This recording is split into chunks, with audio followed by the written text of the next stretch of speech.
उदात्त विचारसरणीच्या खाणीतून सद्गुणाचे पैलू पाडत असलेले माणिक मोती वेचत माणूस फक्त घडतच नसतो, तर तो त्या खाणीतील अमूल्य अशा रत्न जडतांचा मालक बनून कीर्ती पावलेले जगाच्या बाजारात आपल्या उच्च विचारांची पत ही नेहमीच वाढवत असतो. आणि अशाच उच्च विचारांची पत ही माणुसकीच्या बाजारात येऊन आपल्या उमद्या व्यक्तिमत्वाने ती फुलवली. ते आजचे सन्मान्य मान्यवर, सन्मान्य परीक्षक, प्रेक्षक आणि माझे सर्वच विद्यार्थी मित्र मैत्रिणी, आज मी आपल्या समोर भारतीय तरुण स्टार्टअप, स्वप्न, संधी आणि आव्हाने या विषयावर माझे विचार व्यक्त करणार आहे.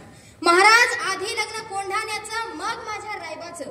जेव्हा तानाजी मालुसरे हे छत्रपती शिवाजी महाराजांचं स्वराज्याचं स्वप्न हे स्वतःच्या खांद्यावर झेलतात, तो आहे खरा भारतीय तरुण. जेव्हा जमशेदजी टाटा हे रोजगाराच्या सृजन हेतूने भारताला आपली सर्व संपत्ती समर्पित करतात, तो आहे खरा भारतीय तरुण. का आपल्याला असं वाटत नाही की जगभरातील लोक ही नाशिकमध्ये आली पाहिजे? का आपल्याला असं वाटत नाही की जगभरातील लोक ही त्र्यंबकेश्वरमध्ये फिरायला आली पाहिजे? खरं तर पर्यटनाच्या दृष्टीने आपण काहीतरी करायला हवं. ताई, तुम्ही कधी जेजुरीला गेला आहात का? लग्न झाल्यावर तर जावंच लागते, आणि असं तसं नाही, नवऱ्याला उचलून घेऊन जावं लागते. म्हणजे नवऱ्यानं तुम्हाला उचलून घेऊन जायचं असतं, नाहीतर तुमचा गैरसमज व्हायचा. मी पण असंच जेजुरीला गेलेलो. तिथं 4-5 कॉलेजचे पोरपोरी होते, ते फोटो काढत होते.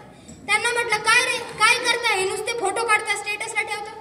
त्यातला एक तरुण म्हटला, दादा किती दिवस बॅनर लावायचे? चलो दुबई, चलो सिंगापूर. मग तो म्हटला, मी दुबईत बॅनर लावणार आहे, चलो जेजुरी. आणि लावून काय करणार?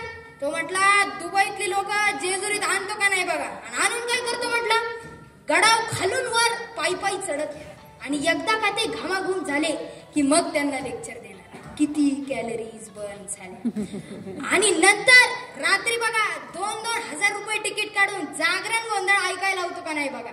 चौकटीच्या पलीकडे जाऊन विचार करावं.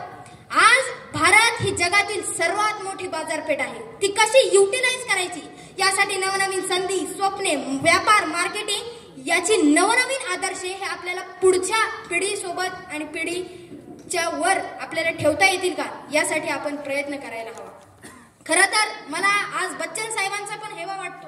आज बच्चन साहेबांचं वय 83-84, पण तरी सुद्धा बच्चन साहेब हे एकदा आकाशवाणीमध्ये निवेदक पदाची नोकरी मिळावी म्हणून इंटरव्ह्यूला गेले, आणि तिथं त्यांचा आवाज चांगला नाही म्हणून त्यांची नोकरी नाकारली. आणि आज तेच बच्चन साहेब या आवाजाच्या जोरावर अख्ख्या बॉलिवूडचा शहेनशाह म्हणून मिरवतोय का नाही? काय करिअर केलं या माणसानं? कोण बनेगा? आज तुम्ही घराघरात टीव्ही लावा, 10-10 मिनिटाला बच्चन साहेब टीव्हीवर आहे. कोण बनेगा करोडपती मधून पैसे कमवायला होते, कमवलेल्या पैशामधून कल्याण ज्वेलर्स मध्ये सोनं खरेदी करायला होते, खरेदी केलेलं सोनं हे मुथूट फायनान्स मध्ये टाकून कर्ज बी काढायला होते, आणि कर्जाचे हप्ते जर फेडता आले नाही तर नवरत्न तेल बी त्याच्याकडेच आहे. थंडा थंडा कूल कूल, थंडा थंडा कूल कूल. काय स्ट्रॅटेजी आहे मार्केटिंगची? बच्चन साहेबांचा आज खरंच मला हेवा वाटतो. आणि म्हणूनच मी म्हणतो, हा जमाना जाहिरातीचा आहे.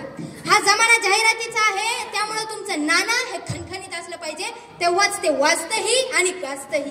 आजचा तरुण हा खरं तर डी गुकेश सारखा असावा, जो स्वप्न पाहून ते सतत पूर्ण करण्याकडे झेपावत असावा. आणि आज त्या गुकेशने त्याचे स्वप्न पूर्ण केलेले आहे आणि भारताचा वर्ल्ड यंगेस्ट चेस चॅम्पियनशिप बनलेला आहे.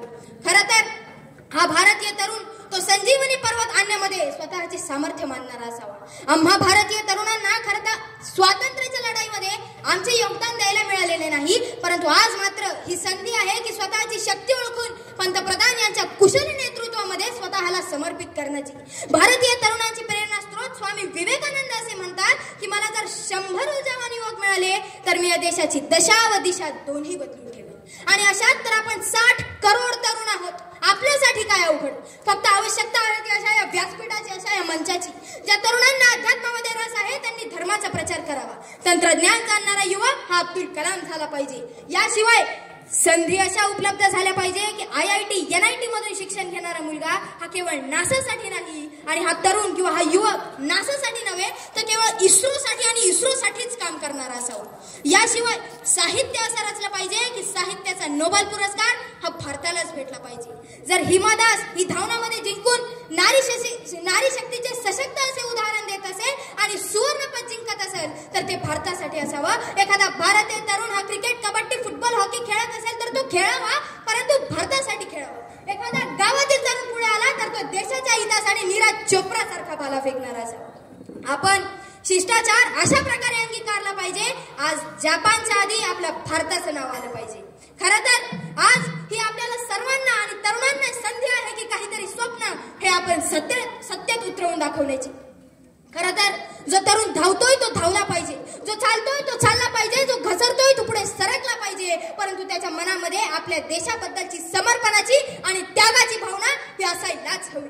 खरं तर आणि म्हणूनच माझा आजच्या या सर्व तरुणांना म्हणणं आहे, उठो जवान देश की वसुंधरा पुकारती, उठो जवान देश की वसुंधरा पुकारती, ये देश है पुकारता पुकारती माँ भारती, ये देश है पुकारता पुकारती माँ भारती.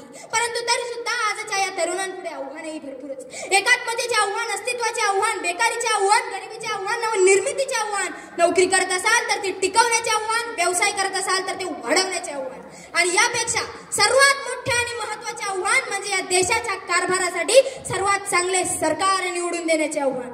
आणि एवढे बोलून मी भारतीय तरुण स्टार्टअप स्वप्न संधी आणि आव्हाने या विषयावर इथेच थांबतो. धन्यवाद.